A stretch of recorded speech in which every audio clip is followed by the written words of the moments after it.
Welcome to the John and Heidi Show podcast, brought to you by DirecTV, 1-800-259-7646. Also brought to you by RVWheelator.com. If you're buying an RV or selling an RV, check out RVWheelator.com and the Dollar Shave Club. Here's John and Heidi. Thank you so much for listening to the John and Heidi Show on this Black Friday. Hey, baby, how you doing? I'm super. You kind of look tired.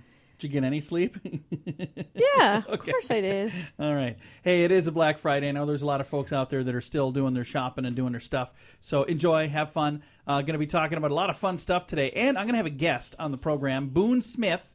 Now, that name might sound familiar to some folks because he's got a program on National Geographic Channel. We're going to be chatting with him about big cats coming up later in the program. We'll get all the details. You'll be listening later, and we'll tell you all about it. Also, did you know, this is interesting, I did not know this, I'm not a comic book guy, but Superman was once bitten by Dracula in a comic. You know what happened? What? Because Superman is fueled by the sun, Dracula exploded. Oh. Yeah. I didn't know that would happen. So I'm never going to bite Superman, I can tell you that. But then again, I don't think there really is a Superman, is there? I don't think so. All right. Coming up in a bit, we're going to tell you what special stuff's going on today. It's all on the way. This portion of the program is brought to you by Dollar Shave Club. Get razors for $1 a month plus a few bucks shipping, so you can enjoy fresh razors every month for as little as $3. Learn more at dollarshaveclub.com/radio. Today is a special day, Heidi. Do you know what today is? What is today, John? Thought you'd never ask. It's Friday, November the 27th. That means today is Black Friday. But that's not all. It's also National Day of Listening. Huh? Yeah. National Native American Heritage Day. It is Sinky Day. You know what that means? What's that? Today is the day you're supposed to eat over the sink. National Eat Over the Sink Day. Okay. Yeah. It's better than eating over the garbage, which is what we were doing the other day. Yeah, we were. In the garage. We were standing, well, because I was going to throw that away. I had some stuff. So we were standing in the garage, hovering over our garbage I was like, can, this is classy. sharing the last few French fries before we threw away. We're like, is that what you thought you'd... Is this when you said I do, did you think you were This is exactly what I pictured. Hovering over a garbage can to eat. It's Maze Day, Flossing Day, Buy Nothing Day. That's what I'm celebrating. Fur Free Day, and Your Welcoming Day. Kind of like Thanksgiving was yesterday. Today is Your Welcoming Day. There you go. It's all going on today on this Friday, the 27th of November. This portion of the program is brought to you by RVWheelator.com. If you want to buy or sell an RV, go to RVWheelator.com. List your RV for free. Learn more at RVWheelator.com. You know it's true because you heard it on the radio. An Illinois woman who set out on a treasure hunt for buried gold coins after finding a cryptic note in an antique rocking chair may have been the victim of a bit of a prank by somebody who died like 30 years ago.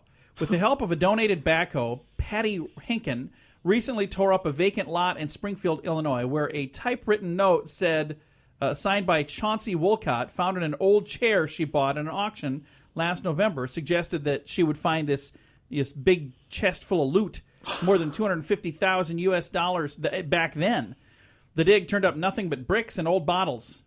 Henkin planned to return Tuesday with the donated services of a man with ground-penetrating radar meant to detect any buried items, but the treasure note's promise may have already been debunked. An Iowa woman who read the news account of the hunt says that she knows Wolcott's true identity, John J. Slave, a notorious prankster and coin collector who often used typewritten pranks, and he would stick these on things, and he would use the pen name Chauncey Wolcott. He lived for decades at the location where the dig took place until he died in 1976. But this according to a lady in Mason City, Iowa. That is awesome. Yeah, but that's the kind of thing I would do. I think that's hilarious. So what this guy would do is he would type up notes, fake treasure hunts, and stick them on furniture, and wait till somebody finds them. If you're looking for something fun to do this holiday season, go antiquing a whole new way. Go to the antique store and just stick stuff on treasure furniture. notes into antiques. Oh, people get it and like, oh funny. wow, there must be a treasure, but you got to make it look old. So you'd have to use like an old typewriter and maybe smear some coffee on it or something to make it look really... Not that I'm trying to help you, make people waste a lot of money. She rented a backhoe. That's a big deal. That is hilarious. All right. All I can tell you is we know it's true because we heard it on the radio. The John and Heidi Show is brought to you in part by the Keystone Treatment Center. This is your brain, and this is your brain on drugs. We share silly stories here on the program, but addiction is no joke. If you or someone you know suffers with an addiction to drugs or alcohol, make today the day you seek help. Call toll-free 844-204-1055. That's a toll-free number. Again? 844-204-1055. And this is Your Brain on Drugs. In Brant Township, Michigan, a 54-year-old woman has proven that pot keeps you from thinking straight. She called police to report that two men broke in and stole her marijuana plants. Yeah. The police went to investigate. We've had several stories like this. People are stupid. Well, when your brain is on drugs, you're a moron. That's kind of what happens. Oh, my gosh. Anyway, the police went to investigate. I struggle when I say that word quite often, don't I? They went to investigate. And they arrested her on charges of manufacturing and delivering marijuana. Of course, She claimed it was all for personal medical use, but somehow she couldn't produce a marijuana medical card, and now she gets to sit in jail for a while. She was the one that called the police on herself. Once again, if you are breaking the law and you see someone else breaking the law, you might not want to call the police and turn in the ones who are breaking the law because they're going to also arrest you for breaking the law. It's just the way it works. This is a good system we have. Keep it up. Like I said, that's what you do when your brain is on drugs. This portion of the program is brought to you by Keystone Treatment Center. Addiction is no laughing matter. Call Keystone Treatment Center toll-free at 1-844-204-1055. Got a moment of duff from the Humane Society. They're being accused of abusing animals. Wait a minute. Isn't that the opposite of what their mission is? In Madison, Wisconsin, Jorge Iglesias had 66 roosters and hens confiscated by the police in a suspected cockfighting raid. The animals are currently being cared for by the Dane County Humane Society, but Jorge has now petitioned a judge to have them released back to him because he believes the Humane Society is treating them with cruel and barbaric abuse, accused by the same guy who had the roosters and hens confiscated for cockfighting.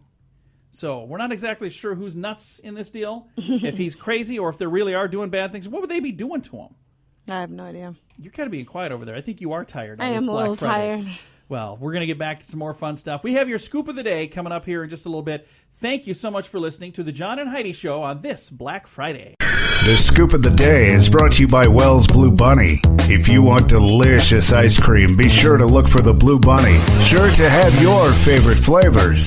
Learn more at bluebunny.com. Now, your scoop of the day. A survey has found that sending text messages is now the most popular way to ask somebody out on a first date.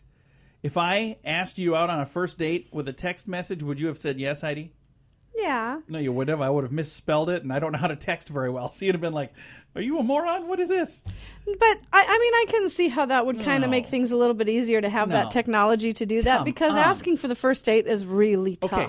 Don't because text you're possibly going to get rejected, and it's a lot easier to get rejected through a text. Boys, huddle around the radio. You never ever break up through a text. But asking someone out through a text or a phone call, I think, is perfectly acceptable. Come on, huddle around the radio for a second. Let me tell you. Listen to Uncle John.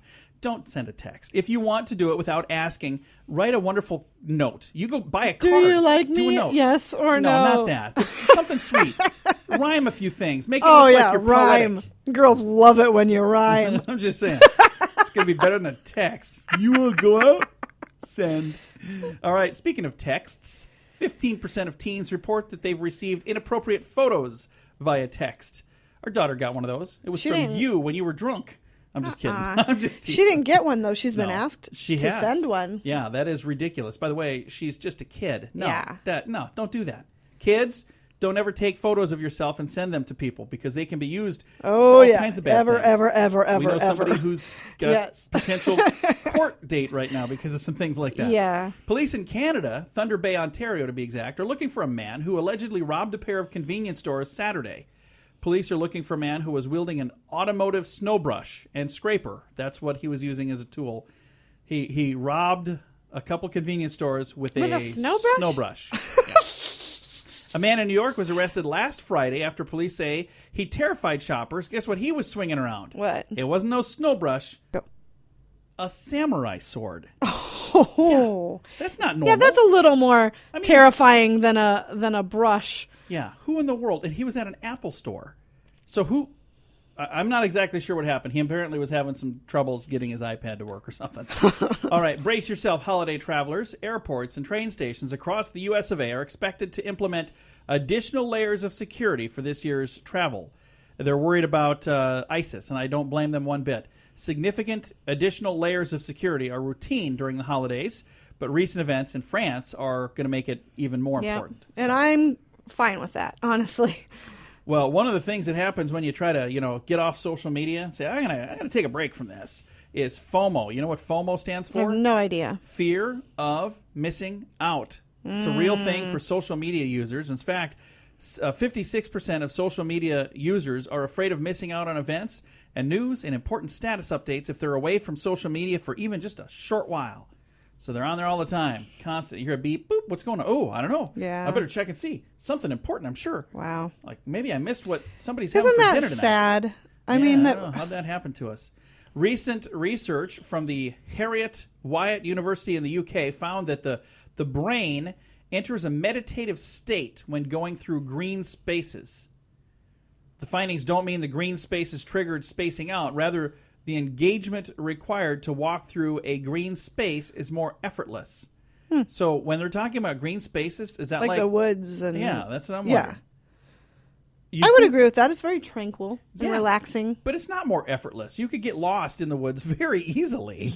I don't know if that's necessarily a good thing, walking through the forest. But they're just saying there's not signs everywhere. There's not a bunch true. of stuff that's taking your attention. That makes... Heidi, you made an excellent point. I might give you the rest of the day off. Oh, really? Wait, no, I guess I won't. I got a lot of stuff to do here. Hey, according to Gallup, they say more Americans get their news from television than anywhere else. Most of my friends get their news from the internet, I think, and I'm pretty sure it's mainly from Facebook. And it's funny because you could post anything you want on there, and it's not like there's anybody correcting it. I see things all the time that I'm like, that is so completely inaccurate. But be careful what you get as far as news from the internet. They're saying a lot of people are getting it from the television. So there you go. I've got a strange law. It's illegal for women to wear pants in France. Yes. Wait. That law has been on the books since the 1800s, and it has survived numerous attempts to be repealed. According to the UK Telegraph, they say that the law states that women are banned from dressing like men, namely by wearing pants. Again, this is in France. The law stipulates that any Parisienne, however you say that, any female from Paris, wishing to dress like a man, must present herself to Paris main police station to obtain authorization. In 1892, it was amended to allow a woman to wear trousers as long as the woman was holding the reins of a horse. That was in 1892. And then it was further watered down in 1909 when the city allowed women to wear pants if they were, and I quote, on a bicycle holding it by the handlebars. Okay. Yeah, so there you go, ladies. In France, you better have a bicycle with you, otherwise you'll get arrested. I wonder why that law is still on the books. But it is a very strange law, and this has been your Scoop of the Day. This portion of the program is brought to you by RoughToughKennels.com. Dog kennels and accessories sent to your front door wherever you live. Your dog deserves it. Learn more at RoughToughKennels.com. Thank you so much for listening to the John and Heidi Show. We've got a special guest on the line right now. Excited to visit with Boone Smith. Boone, how you doing, sir? I'm doing good. How about you? Very good. We're excited to chat with you. You got something kind of special coming up on Nat Geo WILD starting today. Tell me about Big Cat Week. Yeah, Big Cat Week kicks off tonight. It's the biggest, the baddest. If you got a favorite cat, we're going to have it on. We headline it this year with some amazing shows. We highlight actually the cats in our backyard, the cougars, the mountain lions. So we've got some really great stuff this year. How long have you guys been working on the programs for Big Cat Week? Is this something that you started on like a year ago, or how long do you work on these? Some of these have gone on for multiple years just coming together. The Cougar show that's going to start tonight, Cougars Undercover, this is multiple years of remote camera work from these guys in Jackson Hole, Wyoming, the Teton Cougar Project, a project run by Panthera.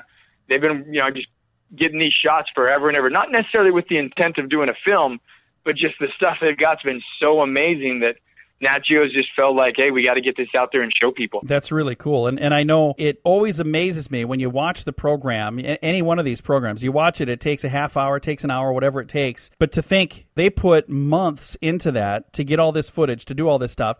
And some of the footage is not easy to get, is it? No, it's, thank goodness for technology, something we're thankful for this time of year. It's allowed us, the cougars, for example, these remote cameras, to be able to film these cats without a person being around, to get those intimate moments, and a species, an animal that's very secretive, that's very shy, and to have that there and see these things. We follow in that film 2 mothers that raise their kittens, and kittens are with their moms for about, almost 2 years. And to see that life cycle and the struggles and the trials and successes, it really is a unique and privileged opportunity to witness these things. And you've been a big cat wrangler for over 20 years. Now, when you were a kid growing up, were you saying, when I grow up, I want to be a big cat wrangler? How do you decide to do that? I wanted to be outside. I wanted to be working with animals. That's always been a passion. I was raised in the outdoors, a grandfather and a father that just had me outside all the time, teaching me about nature, giving me an appreciation for that. I certainly knew that was the part of it I wanted. The direction it's taken just kind of happened, some unique skill sets. I'm fortunate to work with great people on incredible species. Well, you do a darn good job, and I know with Big Cat Week starting today and going all the way through the next week here, there's going to be a lot of great programs on. Now, in addition to this, you've also been on Man versus Lion, Urban Jungle, Secret Life of Predators, Cougar versus Wolf, Hunt for the Shadow Cat, American Cougar. Of all of those, which one has been the most fun to put together so far? Is there one that really stands out that, boy, I wish they were all like this? Oh, wow. Each one of those guys, you list them off, and they've all been such great adventures and great opportunities. Cougars, jaguars, whatever. I don't know if one really stands out. Like I said, I think I've been so fortunate to work with so many great agencies and personnel. The biologists and researchers I work with, best in the business. No doubt. Most committed, hardworking guys and ladies I've ever met. And then to be so fortunate to see some of these cats in their element, doing their thing, whether we're collaring jaguars or mountain lions or, face-to-face with lions. Each one has its own component. That's what I love about the Big Cat Week stuff. It gets so much stuff out there and tells so many life stories, about the day-to-day survival of these animals that I think it's what really draws people in and keeps us excited about it. And Big Cat Week on Nat Geo Wild premieres today. Now, if I want to tune in to watch Big Cat Games, that's the one that you're the host of and you're a part of. When is that going to premiere? Is that today? Yeah, I think that premieres Sunday is when we kick that off at 9 Eastern. All right, so Sunday at 9 Eastern. But the programming for Big Cat Week officially kicks off today. And what time should we tune in to see, like, if we want to watch it from beginning to end? When do we start? So Cougars Undercover kicks off at 9 Eastern. We've actually added a really cool thing to this year's as well. We've got Safari Live, which is a couple hours after that at 11 p.m. Eastern, where folks can, from the comfort of their own home, we've got a live safari happening in South Africa. We have no idea what's going to happen, what we're going to find. We're just going out with these guys. They're giving us the feedback in. From leopards to lions. Who knows what's going to happen? So lots of cool things to check out. Awesome. Again, Big Cat Week premieres today, 9/8 Central this evening on Nat Geo Wild. We've been visiting with Boone Smith. Boone, thank you so much for taking some time to chat with us today. Hey, you bet. Thanks for having me. And again, Boone is featured in Nat Geo Wild's Cougars Undercover and Big Cat Games, and you can check that out. It's all on Nat Geo Wild, and we've got a big week, Big Cat Week. Again, premieres starting today, 9/8 Central this evening on Nat Geo Wild. Thanks for listening to the John and Heidi Show. This portion of the program is brought to you by CarsForSale.com. If you're in the market to buy a car, truck, or van, find thousands of vehicles to choose from at CarsForSale.com. Fun fact for you, Heidi. What's that? Researchers claim that eating an unusually heavy meal could trigger a heart attack, especially in people who have already had heart disease, with the risk of the attack jumping 4 times in 2 hours after a large meal. Maybe we should have shared that one yesterday. Another fun fact for you, Heidi. Researchers say brain scans can accurately reveal whether a person is lying or telling the truth. So I wonder how long it'll be before we have, instead of a lie detector test where they strap you up, and they do the thing where they're checking your heart rate, where they'll just start doing a brain scan while they ask you the questions. I don't know. Researchers say, again, brain scans can accurately reveal whether a person is lying or telling the truth. I've got somebody I'd like to try that out on, actually. So do I. Yeah, that'd be kind of cool. Were you thinking me or no? No. I can't lie with the hoot, can I? No. I can't even try. I'm like, I'm going to start smiling because I can't do it. All right, I'm not even good on April Fool's Day. I have to, phone them in because I can't be there. You'll know I'm lying. Coming up, first time with the holidays, we've got some fun stuff. If maybe you're with a new person, some interesting things you can do for your good first impression. This portion of the program is brought to you by StoneGroupArchitects.com. It's more than a building. It's design and function working together. Check out the project portfolio at StoneGroupArchitects.com. Do you remember our first Christmas together, Heidi? Yeah. I remember. There were some things that were kind of awkward. But if you're meeting your significant other's family for the first time during the holidays, I've got some tips from a relationship expert. I should be home sleeping today too, apparently. So you ready for this? Yes, I'm ready. First thing, get briefed. Get the skinny on his or her parents before you meet them. Find out where'd they grow up, what were their hobbies, what kind of things do they dislike. Because if you find out they absolutely, positively hate rock music, you might not want to go in and say, so have you been to any great concerts lately? Find that kind of stuff out ahead of time. And if you've got a significant other and you're going to meet your family, tell them this stuff ahead of time. Another one, come bearing gifts. Any gift, big or small, usually says that you are a thoughtful person. But again, find out ahead of time what kind of things they'll like. Right. If they're not drinkers, you don't want to take a bottle of wine. Or if you bring them a plant and, they're like, I can't keep plants. They die on me. Maybe that's not a good thing to get. Next thing, most important thing, be yourself. You're trying to impress people, but don't change who you are to impress them. Otherwise, you're really just lying, aren't you? Right, otherwise they'll like the wrong person. Then you have to be that person forever. Very important thing, when you're speaking to somebody, whether this is your new potential in-laws or anybody, look them in the eye. Mm-hmm. When you're first meeting somebody, stand up straight, be confident, shake their hands, all while looking them in the eye. That's a good thing. And then watch your language. Don't swear. Even if it is something that you do commonly, have some respect and don't do that around them. It's important. Yeah, that's a hard one for me. Oh, I know. I still can't believe I have you on the radio. Next thing, lend a hand. Just one or two polite offers is plenty without being, overboard. So if they're working in the kitchen, hey, can I help you with that? And if they say no, don't hound them and make Please? you. Please? Come on. I'm going to just do it. I know you said no. And then the last thing is watch the public displays of affection. Even if you guys have been together for a long time, this is their little girl or this is their little boy. Just don't be doing things in front of mom and dad because they don't realize, even if they do realize you've been together a long time, it's the first time they met you. They don't want to see that. Yeah, leave it alone. And don't use little cute pet names and all of those things either.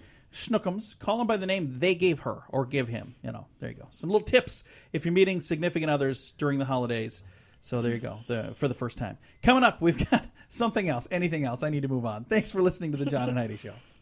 This portion of the program is brought to you by DirecTV, 1-800-259-7646. Also brought to you by RVWheelator.com. If you're buying an RV or selling an RV, check out RVWheelator.com and the Dollar Shave Club. Here's John and Heidi. We've talked before about the game of Monopoly. In your family, used to play this every once in a while, and you say that the game that you remember was when your dad chucked the board across the room. Yeah. Because your mom was loaded up on hotels. Well, this might be the soggiest game of Monopoly. While most of us swim or play water games, a group of Norwegians decided to play a board game. 10 Norwegian divers have broken the world record for playing underwater Monopoly. They took turns to play the board at the bottom of a tank for 3 days. Took them 3 days. They beat the previous record by a day. There was a record? What? The divers played in 2 pairs, 3 hours at a time, in a tank of 1,820 gallons of water. They used laminated cards, coins instead of bills, and nuts and bolts instead of plastic hotels and houses. So, were they really playing Monopoly or just dinking around at the bottom of a pool? Not exactly sure what they were doing. Anyway, they beat the world record. So there's a world record for that? I mean, that's kind of a random thing to have a world record. Apparently. Coming up, we've got some red hot chili we're going to talk about. It's on the way. This portion of the program is brought to you by GunUp.com. If you're a gun lover, you'll be in heaven at GunUp.com. Built by experienced military veterans, shooting sports competitors, and publishing professionals. They have awesome stories and articles that are read by millions of gun enthusiasts. Check it out at gunup.com. The other day, I made some chili, and I still have some leftover chili. I might have the rest of that today. Oh, please don't. Yeah, I think we should just dump it out. Oh, it was good. Hey, do you like chili, Heidi? No, no, you don't. No, I don't love chili. Try.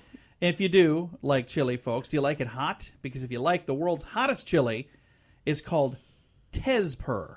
It's named after an area in India. That's where they grow it. It's grown in the Assam region, Assam. I'm just reading it, folks. That's fitting. Yeah. Because of where it comes back out of in the end. They're best known for tea production, not chili, but they say it's 50% hotter than any of the other hottest chilies out there. Mexico's red Savannah habanero, this is 50% hotter. This stuff is so hot, women there use it the same way women in other countries use mace. Locals are used to it, but it's not recommended for the faint of heart. Drinking water doesn't even help. In fact, the only thing that you can do when you drink water, it heightens the intensity. Milk and yogurt are the only antidotes. They'll take some of the bite out, but still not all of it. It's I don't think Tezpur. I won't be trying that. Tezpur, Tezpur chili. I'm not interested. I don't like hot stuff. Coming up, we got some fun stuff on the way. This portion of the program is brought to you by Dollar Shave Club. You can get razors sent to your door each month for just $1, plus a couple of bucks shipping. It's an amazing deal. Log on to dollarshaveclub.com/radio to learn more. That's dollarshaveclub.com/radio. Now, back to the John and Heidi Show podcast. 'Tis the season to be frauded. Fa la la la la la la la. Is frauded a word? I don't know if it is. But scammers are out there, so beware. I know today is a big day, Black Friday. A lot of folks out there swinging their cards all over the place. But I have an idea for you. I've got a list of things we're going to go through. The National Fraud Center has released their top 10 list of ways to keep from being a victim. Never leave your card, receipts, or carbons behind after a transaction, ever. So they're saying, if there's a carbon of that, take it with. Everything you can take it all.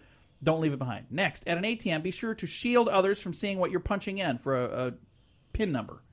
Number 3, be very wary of requests for you to disclose your Social Security number. That's not something you should give out. To anybody. Ever. You don't need to do that. And if they need it, find out, why do you need that? I shouldn't have to give you that. Right. Next, never carry. This is two words jammed together. Never carry your personal identification number in your wallet. So that's your PIN number. Don't ever carry that with you, because if they find your wallet, they've got your PIN number. Right. Your money's gone. Limit the number of credit cards you carry with you. None is a good number. That's how many I carry. But if you're going to have some, don't bring them all with you at the same time.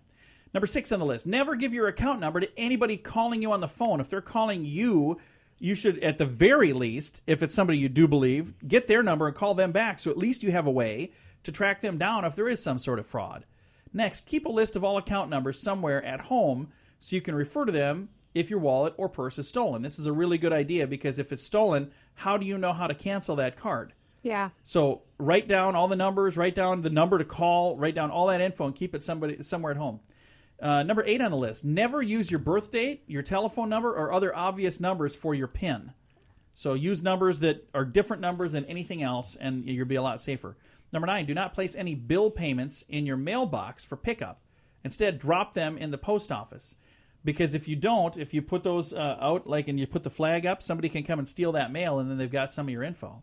And then finally, never allow anyone to put your store account number on a check used to make a purchase. So don't ever let them put that on there, because that, again, getting this information and that information together, bad idea. There's some 10 tips right there to help you. This is from the National Fraud Center. Help you out. Good tips. Yeah, I thought so, too, on this Black Friday.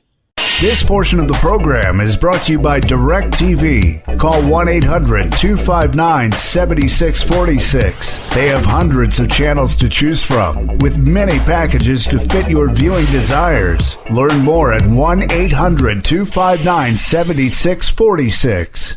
As we wind things down today, I just want to make sure you guys know Heidi is here. She's just napping in the corner. I'm What so is going on tired. over there? It's Black Friday. She's kind of awake. Hey, 30 ways to show generosity this holiday season from Revive Our Hearts. Some of them include buy groceries and donate them to a local food pantry. That's nice. That is nice. Know a young mom with toddlers? Offer to take her kids out for a play date. Now, make sure you know her well enough, and make sure you're not a creepy guy, because if you do that, this could end up putting you in the slammer. But if you're a young lady, you're a family, whatever, and you've got kids, that makes a whole lot more sense. So just be really careful on that one. But if you know somebody with kids and say, hey, you know what? Hey, I'm taking my kids to the movie. Would you like me to take yours? You could go out and do some shopping or whatever. Next, volunteer at a local homeless shelter or food pantry. That's a nice thing. Volunteer your time and creativity to help with your church's Christmas program. Another nice thing. Organize a group of friends to go caroling at a local nursing home. We should do that. We should absolutely. I'd love to do that. Our daughter would love to do that. She would. I'm going to see if she wants to do that. Bake cookies for your neighbors and include handwritten notes. And again, this would be one of those things that if you don't know your neighbors at all, that might be kind of weird because you're baking them stuff. But if you know them a little bit, a baked good would be nice. If you don't know them at all, maybe something that's in a package. So right. So you haven't poisoned them. Yeah. Are there still leaves on the ground? Definitely never, ever, ever take a pie that you've eaten a couple of pieces out of. That happened. Scott, thank you. It was I know it was from the heart. It was a guy that I know, a former neighbor of ours. He came over and goes, hey, guys, I was thinking of you, and I bought you a pie, and there were 2 pieces missing. I'm like, oh, thank you. And then we laughed for 2 hours because we were like, who does that? I thought it was funny. It was really cool.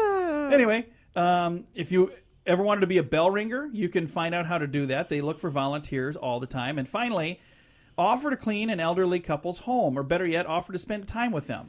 And again, that's one of those things that if you don't know them, that might be kind of weird because they might be going, who are you? Why do you want to come clean out my house? Are you here to rob me? But just make sure you do, if you're going to do those things, do them in a way that you don't get the police called on you. This guy's trying to be too nice. There's something up. All right, time to say goodbye, Heidi. Goodbye, Heidi. Goodbye, everybody. Have a great Black Friday. Thank you so much for listening to the John and Heidi Show. Time now for the bonus break, only available here on the John and Heidi Show podcast. And the bonus break is brought to you by the Dollar Shave Club. You can learn more at dollarshaveclub.com/radio. When you go there, you're going to see that you can save money. I mean, up to, how much do you think people pay for razors? $10, $15, $50 a month? $15 a month? I don't know. I didn't buy my razors before. You did. So how much were they? $15. So imagine... 15, 16, 17, depending on which package I bought, but they were expensive. Imagine, if you will, that you could buy razors for $3 a month. What if you said, hey, I want the really good ones, man. John, I don't want the cheaper ones. I want the good ones. Get them for $9 a month. That includes shipping. Delivered to your door. Like I said, the only thing they don't do is lather you up and shave you. So if you want that, there's probably another service that does that, but it's probably a little more than $9. But if you'd like to know more, go to dollarshaveclub.com/radio. I've got the top 10 lessons that we all learned from the movies. You ready for this? Yes. Are you in a good enough mood that you might chuckle if any of these are funny? If some of them are funny. All right. Things we've learned from the movies. It does not matter if you are heavily outnumbered in a fight involving martial arts. Your enemies will wait patiently to attack you one at a time. That's true. I've noticed Dancing around in a threatening manner until you've knocked out the guy before them. It's exactly the way it works. If you've ever been in a street fight, you know that's how it works. Next, honest and hardworking policemen are traditionally gunned down 3 days before their retirement for some reason. You're supposed to retire on Tuesday. At least one pair of identical twins is always born evil. I'm not sure exactly why that is. Why are they, when they're evil, they're twins? Evil twin. Most laptop computers are powerful enough to override the communication system of invading alien society. That's the way it works.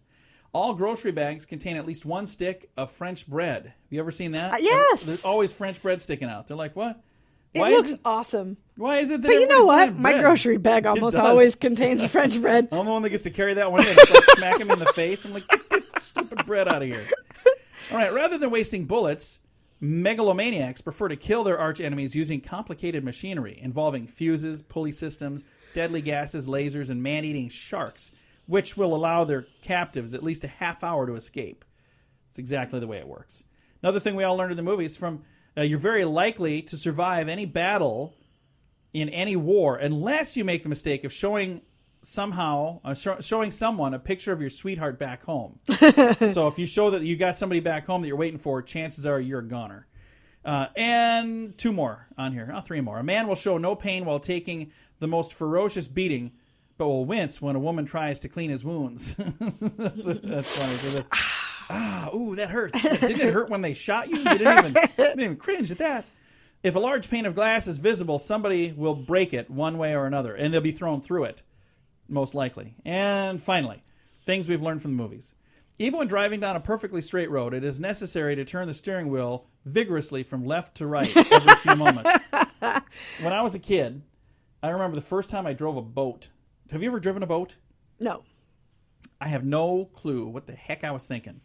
But the first time I got to drive a boat, which was, I'd already driven a car at this point, but first time I drove a boat, I got in and I did this thing with the steering wheel, and the boat motor's going back and forth. My dad was like, "You're done." The boat's weaving all over the place. Things are tipping out. I'm like, okay, you're done. You're done. That's enough.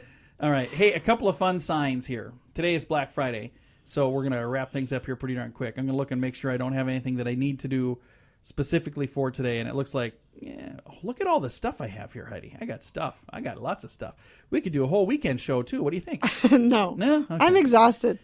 I have to go. Signs. These are real signs that were found somewhere. There is a sign near Woodlawn Cemetery, and I don't know what city this is in, but it says, "Secondhand tombstone for sale. Extraordinary bargain for a family named Schwartzendorfer." Wow. Why would you not need that anymore? You think somebody in your family could use it eventually. Just hang on to it. Schwartzendorfer, if that's your name, you got a bargain coming. Another sign, at a shop specializing in fireplace accessories. Anything your little heart desires. Oh, isn't that cute? Oh, yeah. Next, sign seen on the window of T. Ginsburg Delicatessen. Mr. Ginsburg himself eats here. Okay. What does that mean? I have no idea. And the last sign, seen near the busy terminal of a trucking firm in Paterson, New Jersey. A large billboard proclaimed, "This is a trucking company that never sleeps," crayoned neatly beneath it, "and neither do the neighbors," because they make all the noise. That is awesome. That's pretty good graffiti right there. All right, that's going to do it for the bonus break. I've got enough stuff here to do 10 more shows, but we'll wait, save some of this up for next week. We're getting into the holiday season, so we're going to have to give you some extra little bonuses between here and there. And our bonus break is brought to you by the Dollar Shave Club. You can learn more on their website, dollarshaveclub.com/radio.